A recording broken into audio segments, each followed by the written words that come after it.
வச்சுட்டு பேசினாங்களா இல்லை out of the game எதையாச்சும் பேசுறதுக்காக மைக் கழட்டி வச்சுட்டு பேசினாங்களான்னு எனக்கு தெரியாதுங்க. ஆனால் ஒன்று மட்டும், அந்த பொண்ணு தெளிவாக தப்பு செய்யறதோ இல்லைனா நான் இந்த கேமுக்காக தான் இதை இப்படி காட்டுறேன், நான் எங்கே காட்டிக்கிறேன், இரிட்டேட்டிங்காக காட்டுறேன், இன்ட்ரெஸ்டிங்காக காட்டுறேன், எல்லாமே என் சாய்ஸ்ன்னு சொல்கிற இடத்துல மைக்கு கழட்டிவே பேசலான்னு சொன்ன அந்த முன்னாள் நைட்டு வந்த விஷயங்கள் ஆகட்டும், கேம் விட்டு வெளில போயிட்டு மேரேஜ் பண்ணிக்கிறதா இல்லைனா வந்து என்ன ஐடியா அப்படின்னு பர்சனல் பேசுறதுக்காக தான் அவங்க பண்ணாங்க. ஒன்று.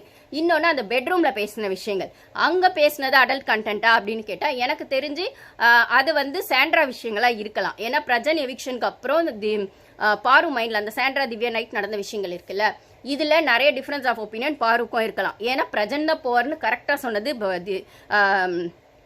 பாரு தான். ஆனால் அதே இடத்துல திவ்யாவோட கேம் இப்போ எப்படி மாறி இருக்கு அப்படின்னும் போது, இல்லை சாண்ட்ராவும் திவ்யாவும் இப்போ முட்டி மோதிக்கிட்டு எதிரும் புதிருமாவே இருக்காங்க அப்படின்னும் போது சாண்ட்ரா விஷயங்களை பேசுறதுக்கான வாய்ப்பும் அங்கே இருந்திருக்கலாம். ஏன்னா சாண்ட்ரா அன்னைக்கு நைட் சப்போர்ட் பண்ணது பாருவும் கமருதீனும் தான். இது எத்தனை பேர் நோட் பண்ணீங்கன்னு தெரியல. ஸோ இனிமேல் சாண்ட்ரா கேம் எப்படி போகும், இல்லை சாண்ட்ரா திவ்யாக்கு எதிராக ஆடுவாங்களா, இல்லை பிரஜன் வெளில போனதுக்கு என்ன காரணமாக இருக்கும் அப்படிங்கிற மாதிரி ஒரு அனலைசேஷனுக்குள்ள அதை பேசி இருக்கலாம். ஆனால் அதை வந்து மற்றெல்லாம் மைக்கில் ஸ்ட்ராங்காக என்னங்க அந்த பொண்ணு முன்னாடி காசிப் தான் பேசும், முன்னாடி பேசுறது தான் பின்னாடி பேசுவோம், பின்னாடி என்ன பேசுது அப்படிங்கிறத அப்பட்டமே எடுத்துட்டு வந்து பிளாஸ்மால சண்டையும் போடணும் போது அந்த பொண்ணுக்கு அப்படி மைக் கழட்டி வச்சுட்டு பேசுறதுக்கு இருக்கிற ரெண்டே விஷயம் என்னன்னா, ஒன்னே உங்க லவ் கண்டென்ட் பத்தி வெளில போய் மேரேஜ் பண்றது பண்ணல அப்படிங்கறத பேசணும். அரோராவை திட்டினா அவ டைரக்டாவே திட்டிடுவா, கமருதீனை திட்டினாலும் அவ டைரக்டா திட்டிடுவா, இல்ல எனக்கு இது வேணும் வேணான்னு சொன்னாலும் டைரக்டா சொல்லிடுவா. அப்படி என்னங்க அவளுக்கு மைக் கழட்டி வச்சுட்டு பனிஷ்மெண்ட் வாங்கிட்டு பேசணும் அப்படிங்கிற அளவுக்கு ஒன்று இருக்கும் அப்படின்னு சொன்னா அநேகமா அது வந்து நான் சொன்ன மாதிரி அவுட் ஆஃப் த கேமா ஒன்று இருக்கணும். இன்னொன்று சாண்ட்ரா விஷயங்களா இருக்கணும். அவுட் ஆஃப் த கேம் பேசுறது கூட அவள் யோசிக்க மாட்டா.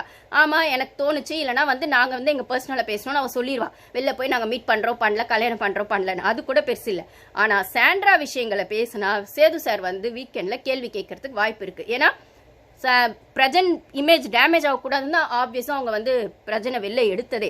நல்ல அவன் பேர் நல்லா இந்த வாரம் போயிட்டு இருக்கும்போது அவரை வெளில எடுத்ததுக்கே காரணம் அதானும் போது இந்த இடத்துல சாண்ட்ராக்கு தெரிஞ்சிச்சுன்னா பிரஜனை பற்றி இவங்க ரெண்டு பேரும் பேசுறதோ இல்லை திவ்யா சாண்ட்ரான்ற விஷயங்களை எதையாச்சும் அலப்பறையாக பேசிட்டா வீக்கெண்டில் வந்து சேது சார் வந்து கேள்வி கேட்பாருங்கிறதுக்காகவும் அது அநேகமாக அந்த விதத்தில் வாய்ப்பாக இருக்கலாம் அப்படின்னு சொல்லும்போது, என்ன பேசினாலும் நீங்கள் மைக்கில் பேசுங்க, என்ன பேசினாலும் நீங்கள் மைக்கில் பேசுங்கன்னா அடல்ட் கண்டென்ட் பேசுறதுக்காகவே மைக் கரெக்ட் வச்சுட்டு ஒரு சிலர் பேசினாங்க. அதெல்லாம் இது ஏன் பிக் பாஸ் கேள்வி கேட்கல, ஏன் முந்தானேத்து எனக்கு வேற இங்கே US time India time confuse ஆகுது. 2 நாள் முன்னாடி லைவ்ல என்னமோ இந்த கமருதீன் அரோரா பேசும்போது எனக்கு பாரு விடவும் நீதான் முக்கியம் அப்படின்னு கமருதீன் சொன்னதை உண்மைன்னு எத்தனை பேர் ஒத்துக்கிறீங்க? அப்போ வந்து மைக்கை வேணும்னே தள்ளி வச்சுட்டு அரோராவும் பேசியிருப்பாங்க. அப்பெல்லாம் பிக் பாஸ் ஏன் குரல் கொடுக்கல? அப்போ வந்து லிவிங் ஏரியாவுக்கு வாங்கன்னு சொல்லி கூட கமருதீனை பிக் பாஸ் கூப்பிட்டுருப்பாங்க. அப்போ என்ன கமருதீன் மட்டுமா நான் வர வேணாமா பிக் பாஸ்னு வந்து